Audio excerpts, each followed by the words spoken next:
Repair করছিল এবং যা দেখা যাচ্ছে যে রিপেয়ার করছিল মানে জগ এনে দেখবেন, মানে বাড়িতে বোধহয় কোনো উঁচু যেরকম এখন আধুনিক ইসে করে বাড়ি বোধহয় তুলে পুলে চুলে জগ যখন এনেছে উঁচু করার জন্যই করেছিল, তো বোধহয় কোনো পারমিশন রিপেয়ারিং এরও নেয়নি, কেউ জানেও না রিপেয়ারিং করছে। মুহূর্তে কোনো ডোবা ছিল না, 10, 12, 15, 20 বছরের মধ্যে কোনো ডোবা ছিল না, তার আগে ডোবা ছিল হয়তো। আমরা যেটা খবর পাচ্ছি বাঘাযতীনে থাকে সুভাষ রায় বলে, আমি এসেই খবর নিলাম, সুভাষ রায় বলে একজন প্রমোটার, তাকে পুলিশও খোঁজ করছে, পুরসভা আইনি ব্যবস্থা, কারণ পুরসভাকে না জানিয়ে এরকম রিপেয়ারিং এর কাজ করা যায় না, মেজর রিপেয়ারিং এর কাজ করা যায় না। টেকনিক্যাল হ্যান্ডের ইসে দরকার, পুরসভাকে জানানো দরকার, তারপরে করা উচিত।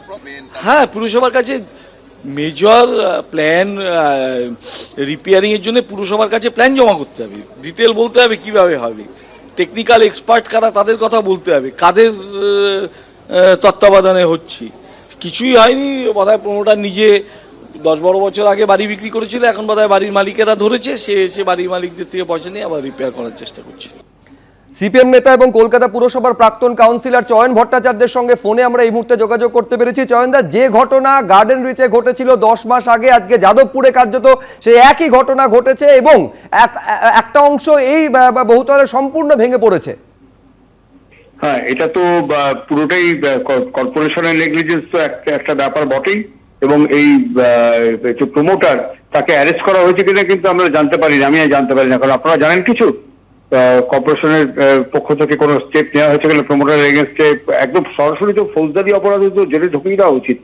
কারণটা হচ্ছে যে এই রেসপন্সিবিলিটি তার, যে আগ বাড়িয়ে এসে পরিচালনের বাড়িটা ঠিক করে দেবো, সেটাকে ঠিক করে দেবে বলে রেসপন্সিবিলিটি নিয়েছিল, তারপর সে বাড়ি ভেঙে গেছে এবং বাড়িটা হেলে ছিল।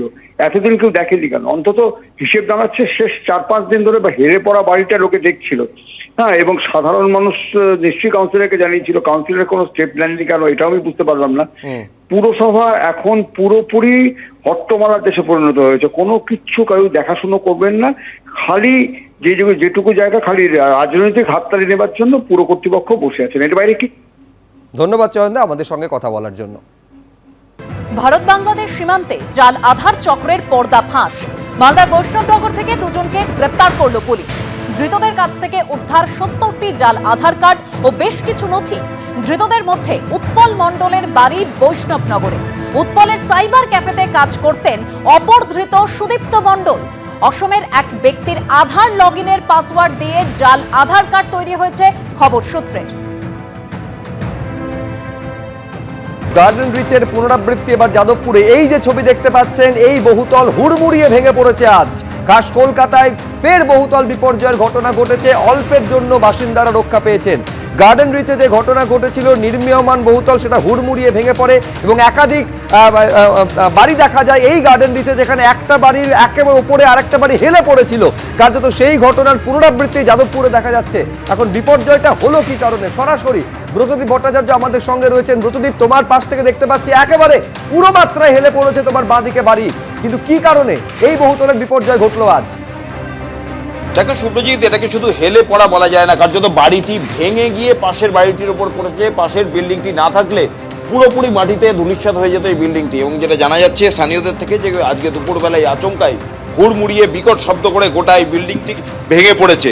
দেখা যাচ্ছে 4 তলায় বিল্ডিং, তার এই যে নিচের দিক, অর্থাৎ আমি অপূর্ব মাঝিকে দেখাতে বলছি যে বিল্ডিং এর দিক থেকে যেটা দেখা যাচ্ছে বাইরের দিকে, যেই অংশ থেকে একেবারে তাসের ঘরের মতো পাশের বিল্ডিং এর উপর ভেঙে পড়েছে, কার্যত কাগজের মতো বোঝা যাচ্ছে যে বিল্ডিংটি ভেঙে গিয়েছে। সেইখানেই কিন্তু এই মেরামতির কাজ চলছিল।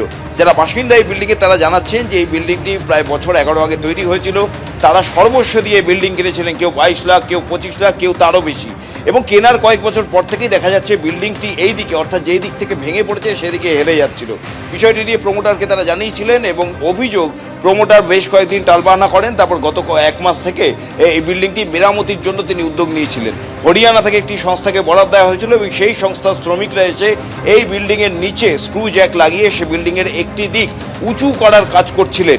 এবং গোটা এই প্রক্রিয়াটা কিন্তু হয়েছিল পুরসভাকে না জানিয়ে, অর্থাৎ পুরসভা কোনো বিষয়ই জানতো না যে এই বিল্ডিংটি এরম ঝুঁকিপূর্ণভাবে, অবৈজ্ঞানিকভাবে এই বিল্ডিংটি এরম উঁচু করার কাজ চলছে, আর সেটা করতে গিয়ে কিন্তু এই বিপত্তি ঘটেছে।